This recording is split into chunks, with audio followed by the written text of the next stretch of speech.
I've figured out the secret formula that picture book authors use to keep kids reading their books again and again and again, and I'm going to share it in this video.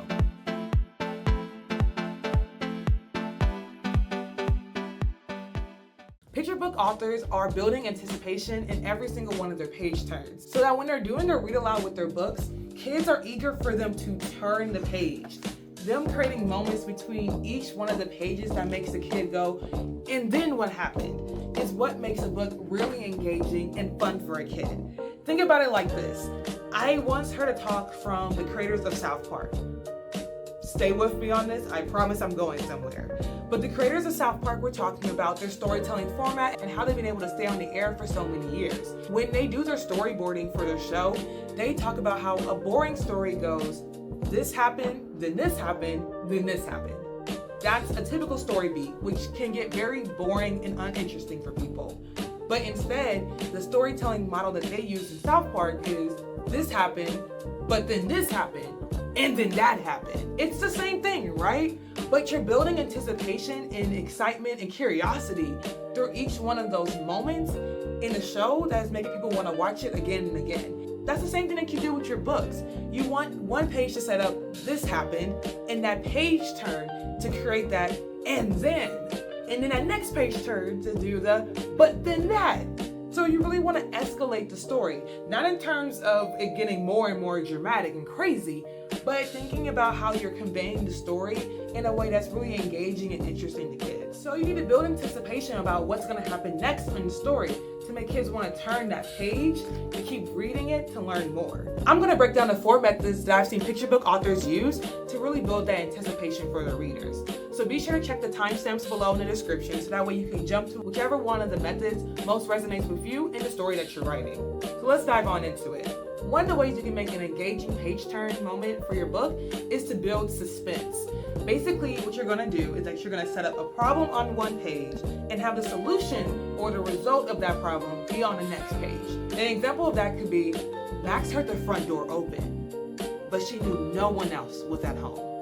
That's building suspense that a kid wants you to turn the page to figure out, why did the door open? Who's there? Is Max gonna be okay? Is Max gonna go investigate? Your ideal reader is now more energized and eager to figure out what happens next, so they're biting at the bit for you to turn the page. That is your this happened, but then that happened moment. Another way that you can build anticipation is through action. So essentially having a page of your book that ends in an action and then that next page showing the result. Think about our basic children's books in the world like The 3 Little Pigs. In those pages, the story typically goes, and the wolf huffed and he puffed. What happens next? Did he actually blow the house down? Or did someone cover his mouth so that way he couldn't do it? When you end your book on an action, it makes the reader want to turn the next page to see the result of said action. You know, you can honestly apply a science principle here of inertia, where an object in motion stays in motion. So if you have your reader going along in a story and they see an action happening, they're going to follow that action, like the law of inertia says, into that next page. But those methods may not really fit the style of story that you're telling. So you may want to build anticipation through curiosity. Using curiosity as a way for your reader to keep turning the page could look like you ending a page with a question and then having the answer be on that next page. So again, you're just getting your reader interested and eager to turn the page to figure out what happens next because you've asked a question that they're dying to know the answer to. Think of our classics like Brown Bear, Brown Bear. The book has a very simple pattern of Brown Bear, what do you see? I see a red bird looking at me. Red bird, what do you see? And yes, it's very cute, it rhymes, and it's good for kids to learn animals and shapes, so that makes it a classic in any early childhood library. But when you actually look at how the story is structured, every page is ending with that question. It's ending with, what do you see? So the kids are getting excited to figure out what is the next thing that's going to be seen. So ending with a question, similar to how they do it in Brown Bear, and then having that answer being on the next page is really great for kids. But keep in mind, if you go this curiosity route of ending your page with a question, you need to answer the question. Don't just leave them out there dry as a reader. When you say, what do you see? Don't change the subject, provide the answer on the very next page. because you don't want to build up anticipation that you never follow up on either. Another way that you can build anticipation for your reader is to use humor, which is something that not everybody can do.